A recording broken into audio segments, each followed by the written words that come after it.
বুকের যন্ত্রণায় মরে যাচ্ছি। রোগে শোকে তো আমি শেষ হয়ে গেলাম। সরকারি হসপিটালে আসলাম, এখানে ডক্টর মক্টর আছে কি দেখি, একটু ভিতরে যাই।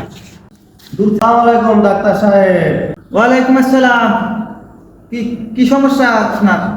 এই দূরে দূরে দূরে দূরে যান, দূরে যান, দূরে। হ্যাঁ ঠিক আছে। এই কি কি সমস্যা কি হয়েছে?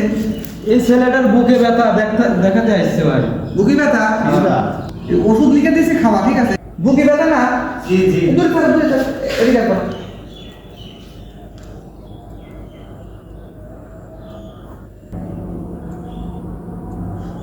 এই নাও, এটা দিয়ে দাও।